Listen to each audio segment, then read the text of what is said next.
Aplastic anaemia कोई आम बीमारी नहीं है। यह कैंसर से भी ज्यादा खतरनाक, घातक और खर्चीली बोन मैरो की समस्या है, जिसमें मरीज को बार बार रक्त और प्लेटलेट्स चढ़ाने पड़ते हैं।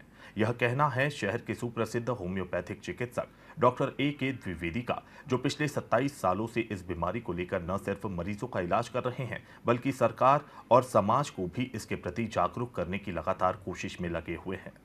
Doctor A.K. द्विवेदी ने बताया कि जब लोग एनीमिया सुनते हैं तो अक्सर यही मान लेते हैं कि यह सिर्फ आयरन अथवा विटामिन की कमी से जुड़ी समस्या है, लेकिन अप्लास्टिक एनीमिया बिल्कुल अलग और अत्यधिक गंभीर बीमारी है, जिसमें शरीर का बोन मैरो खून बनना बंद हो जाता है। साथ ही वह रक्त कोशिकाओं को भी नष्ट करने लगता है, जिसके कारण यह स्थिति इतनी गंभीर होती है कि समय पर इलाज न हो तो मरीज की जान जा सकती है। इसकी दवाइयाँ महंगी होती है, इलाज लंबा चलता है और कई बार तो बोन मैरो ट्रांसप्लांट की जरूरत पड़ती है। डॉक्टर द्विवेदी ने जब मरीजों की यह पीड़ा सुनी तो उन्होंने मुख्यमंत्री, राज्यपाल और प्रधानमंत्री जी को भी पत्र लिखे, ताकि सरकार इस बीमारी को गंभीरता से ले और मरीजों की मदद के लिए आगे आए। अप्लास्टिक एनीमिया एक गंभीर तरह की बीमारी है जो बोन मैरो की बीमारी है, जो कैंसर से भी ज़्यादा खतरनाक मानी जाती है। अप्लास्टिक एनीमिया में क्या होता है कि हमारा जो बोन मैरो है वो ब्लड सेल्स बनाना बंद कर देता है, और ब्लड सेल्स बनाना बंद कर देता है, ये तो एक परेशानी है। दूसरा, वो ब्लड सेल्स को मार भी डालता है। तो अप्लास्टिक एनीमिया के मरीजों को हर महीने 3 से 4 बार ब्लड चढ़ाना पड़ता है, प्लेटलेट्स लगवाना पड़ता है, और उसका जो इलाज है एटीजी ट्रीटमेंट या बोन मैरो ट्रांसप्लांट, वो बहुत महंगा खर्चीला होता है। उसमें मरीज़ बहुत परेशान हो जाते हैं। मरीज़ हमारे पास जब होम्योपैथी इलाज के लिए आते हैं तो बताते हैं कि लाखों रुपए उनके खर्च हो गए। वो कई सारे अस्पतालों में दिखाए, कई बार उन्होंने ब्लड चढ़वाया। तो हमने मध्य प्रदेश शासन को पत्र लिखा, उत्तर प्रदेश शासन को पत्र लिखा, गुजरात शासन को पत्र लिखा, और उसमें ये मांग किया कि ये जो बीमारी है इसके लिए आर्थिक सहायता सरकार से मिलनी चाहिए। सरकार से कैंसर के लिए, किडनी की बीमारी के लिए, हार्ट की बीमारी के लिए पैसे स्वीकृत होते थे, ये मेरी जानकारी में है।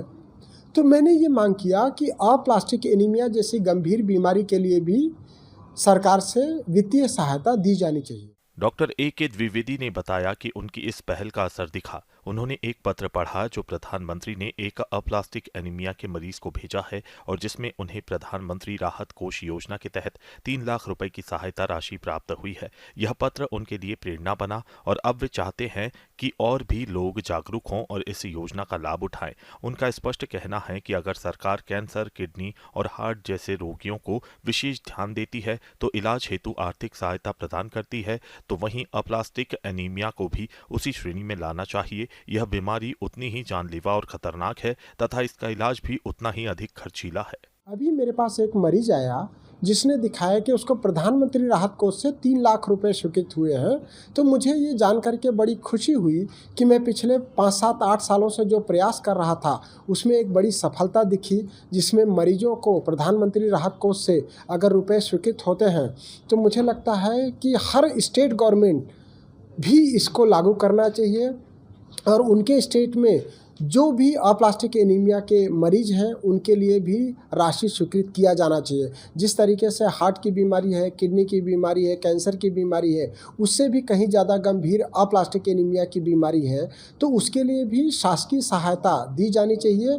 और चूँकि प्रधानमंत्री राहत कोष से 3 लाख रुपये स्वीकृत हुए हैं उस मरीज को, तो हम हमारे मध्य प्रदेश शासन से भी ये मांग करते हैं कि हमारे मध्य प्रदेश शासन में जो भी मरीज हैं उन मरीजों को चिन्हित करके और उनके इलाज के लिए मध्य प्रदेश शासन भी उनको सहयोग प्रदान करे। डॉक्टर द्विवेदी के अनुसार होम्योपैथी दवाएं अप्लास्टिक एनीमिया के इलाज में काफी कारगर साबित हो रही हैं, जिन्हें एटीजी जैसे इलाज से राहत नहीं मिली। ऐसे भी कई मरीज होम्योपैथी इलाज लेकर पूरी तरह से स्वस्थ जीवन व्यतीत कर रहे हैं।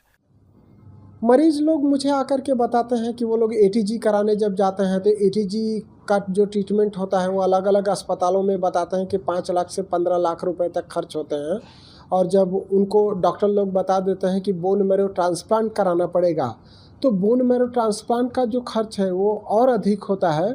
कई अस्पतालों में 15 लाख से लेकर के 50 लाख रुपए तक खर्च आता है। जब मरीज ये खर्च नहीं उठा पाते हैं और उनको कहीं से कोई सहायता नहीं मिलती है, तब वो लोग हमारे पास होम्योपैथिक ट्रीटमेंट के लिए आते हैं और हम लोग होम्योपैथिक दवाइयाँ देते हैं।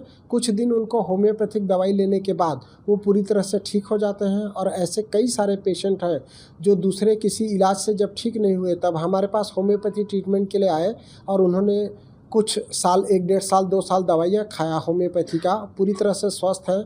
अब किसी भी प्रकार की उनको कोई परेशानी नहीं है और उनका इलाज भी बंद होकर के काफ़ी टाइम हो चुका है। Doctor A K. द्विवेदी का मानना है कि अब वक्त आ गया है जब समाज को अप्लास्टिक एनीमिया के खिलाफ एकजुट होकर खड़ा होना होगा, न सिर्फ मरीजों के लिए बल्कि नीति निर्माताओं तक आवाज पहुंचाने के लिए भी। मरीजों को चाहिए कि वे प्रधानमंत्री राहत कोष जैसी सरकारी योजनाओं के बारे में पूरी जानकारी प्राप्त करें और समय रहते आवेदन करें ताकि उन्हें आर्थिक सहायता मिल सके।